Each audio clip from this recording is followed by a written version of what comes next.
Today, we're breaking down the 7 types of conflict every writer needs to know, with some famous examples. Conflict is the engine that drives every story. Without it, you don't have a plot. You just have a series of events where everything is fine and nobody changes, which, quite frankly, is a bit of a snooze. So let's get into it. Type 1. Person versus self. We're starting on the inside. Person versus self is the battle happening entirely within a character's own mind. No villain required, no outside threat, just a person wrestling with their own fear, guilt, identity, or a choice that has no clean answer. This is the conflict that powers most literary fiction because it's the most human. We've all been there.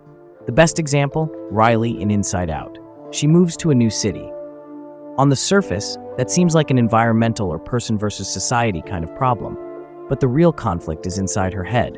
Her emotions are literally at war with each other. Joy is trying to suppress sadness. Riley is trying to pretend she's fine when she isn't. The new house isn't the enemy. She is her own obstacle. The question at the heart of this conflict: what kind of person am I supposed to be? Type 2. Person versus person. Now we go external.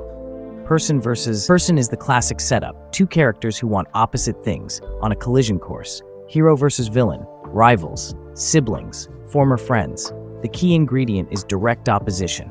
One person's goal cancels out the other's. Think of Miles Morales facing Kingpin in Spider-Man Into the Spider-Verse. Kingpin wants to tear open a dimensional portal, and he doesn't care if it tears Brooklyn apart with it.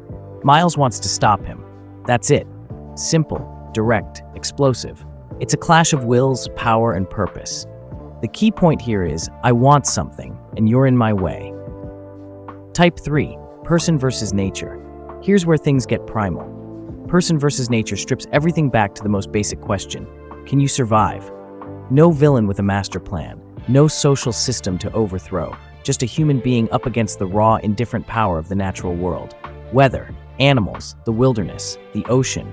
Nature doesn't hate your character, it just doesn't care. Life of Pi is the perfect example. After a shipwreck, Pi is stranded on a lifeboat in the middle of the Pacific Ocean. He's battling dehydration, starvation, and the relentless sea, while sharing a 20-foot boat with a 450-pound Bengal tiger named Richard Parker. The ocean isn't his enemy, it's simply vast and merciless, and he has to find a way through it anyway. The question is, can I survive this? Type 4. Person versus society. Person versus society is when a character looks at the world around them, the rules, the system, the government, the cultural norms, and says, this is wrong, and I won't accept it. It's the conflict at the heart of dystopian fiction, political stories, and any narrative about injustice. Katniss Everdeen in The Hunger Games is the textbook example. She's not just fighting the other tributes in the arena, she's fighting the Capitol, a corrupt regime that forces children to kill each other for entertainment as a way of keeping an entire population powerless and afraid. Her individual acts of defiance become a symbol of resistance for everyone. The key point here is, the world is broken and I won't accept it. Type 5. Person versus technology. This one keeps getting more relevant. Person versus technology is about the dangers of innovation. AI gone wrong, robots turning on their creators, or the slow, creeping dehumanization that comes when technology grows faster than wisdom. It's the have we gone too far conflict, and it shows up everywhere in sci-fi. The Mitchells versus the Machines gives us a fun, chaotic version of it. A tech company's AI decides humanity is obsolete and launches a full robot takeover, using people's own smart devices against them. The irony? The family fighting back is the least tech-savvy family in America. The people most disconnected from their phones end up being the ones who can actually think clearly. The question here is, have we created something we can't control? Type 6. Person versus supernatural. This is where horror and fantasy live. Person versus supernatural pits a character against forces that shouldn't exist. Ghosts, demons, monsters, dark magic. Things that can't be explained by science, which makes them terrifying in a very specific way. You can't logic your way out of a demon. You can't reason with a demogorgon. Stranger Things leans fully into this. Eleven and her friends aren't fighting a human villain with understandable motives. They're fighting creatures from another dimension, things that operate by completely different rules. The horror comes from the unknown, from fighting something you don't understand, using rules you're making up as you go. The question here is, how do I fight something I can't explain? Type 7, person versus fate. And finally, the most philosophical conflict of all. Person versus fate is about destiny, about whether your future is already written and whether there's anything you can do to change it.